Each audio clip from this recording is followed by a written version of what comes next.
তোমরা সবাই চারিদিকে খবর পেয়ে গেছো, NEET 2026 paper cancel, so due to paper leak. Now এখন স্টুডেন্টদের মধ্যে দুটো ক্যাটাগরি হয়ে গেছে। একটা ক্যাটাগরি যারা রানিং এর স্টুডেন্ট, আর একটা ক্যাটাগরি ড্রপার স্টুডেন্ট। রানিং এরদের ক্ষেত্রে তো একটা সুবিধা, এটা এক্সট্রা 1 মাস 1.5 মাস সময় পেয়ে যাবে আরেকটু বেটার প্রিপারেশন নেওয়া। আর ড্রপারদের ক্ষেত্রে অসুবিধা হচ্ছে, যাদের ভালো পরীক্ষা হয়েছিল তাদের মধ্যে একটা সাইকোলজিক্যাল থট বা একটা বলতে পারো একটা ভয় বা ভীতি কাজ করছে যে আদৌ আমার হবে তো, আমি আদৌ পারবো তো, লাস্ট পরীক্ষাটা তো ভালোই দিয়েছিলাম, এবারেরটাও যদি আবার ওরকম ভালো হবে তার তো কোনো গ্যারান্টি নেই। তো দ্যাটস ওয়াই তাদের মধ্যে একটা টেনশন, একটা ভয় কাজ করছে। তো যেটাই হোক না কেন সেই ভয়টা ওভারকাম করতে হবে, কারণ যখন রি এক্সাম হচ্ছে তোমার তো কিছু করার নেই, তোমাকে আবার বেটার ওয়েতে কাম ব্যাক করতে হবে, ঠিক আছে? তো দ্যাটস ওয়াই বোথ রানিং এর স্টুডেন্ট আর ড্রপার হও, সবাইকে ভালো প্রিপারেশন নিতে হবে, এখানে মাঝখানে অন্য কোনো দ্বিধাদ্বন্দ্বর জায়গা নেই। এখন প্রশ্ন হচ্ছে, এক্সাম তো রি এক্সাম হবে কবে হবে? এনটিএ তো এখন অফিসিয়ালি অ্যানাউন্স করেনি, তো কবে হবে সেটা বোঝার জন্য একটা পুরনো ডেটা শেয়ার করি। এই যে নিটে যে ফার্স্ট টাইম পেপার লিক হলো এমনটা কিন্তু নয়, এর আগে প্রায় বারই তো মোরালেস একটু একটু শোনা যায়। এর আগেও কিন্তু এই রি এক্সাম পেপারও লিক হয়েছে, রি এক্সামও হয়েছে। সেটা কবে? 2015-তে।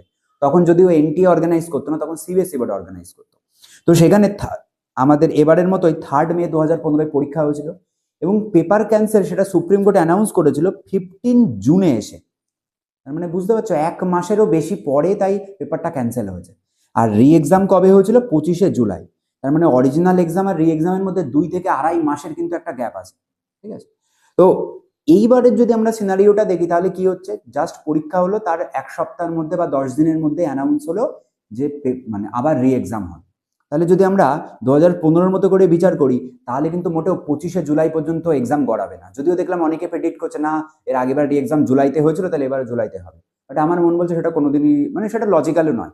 কারণ যেখানে অলরেডি আমাদের এত অ্যাডভান্সে অ্যানাউন্স হয়ে যাচ্ছে এক্সাম ক্যান্সেল, তাহলে জুলাই পর্যন্ত মনে হয় না এনটিএ কোনোদিন বসে থাকবে।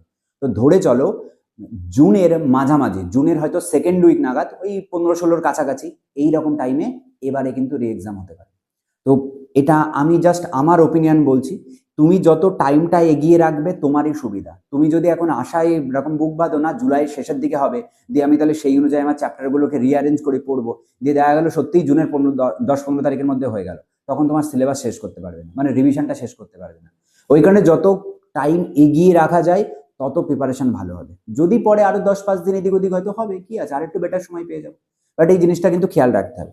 তো 2015-তেও একই সুপ্রিম কোর্টের মেন যে বক্তব্যগুলো ছিল, তো পেপার মানে যাতে মানে কোনো মানে সিঙ্গেল স্টুডেন্ট যারা ভালোভাবে পরীক্ষা দিয়ে যারা এই পেপার লিকের সাথে ইনভলভ নয় তাদের যেন পার্সোনালি কোনো রকম ক্ষতি না হয়।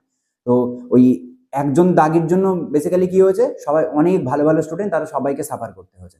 তো এইবারও যাতে মানে সেই একই ওয়েতে না যায় তার জন্য আগে থেকে পেপার ক্যান্সেলের এটা অ্যানাউন্স হয়েছিল। তো সিবিএসসি ওইবার কিন্তু অফিসিয়ালি বলেছিল যে মাত্র 44 জনকে মানে ধরা গেছে, যাদেরকে শনাক্ত করা হয়েছে যে এরা দাগি লোক যারা পেপার ক্যান্সেলের সাথে যুক্ত।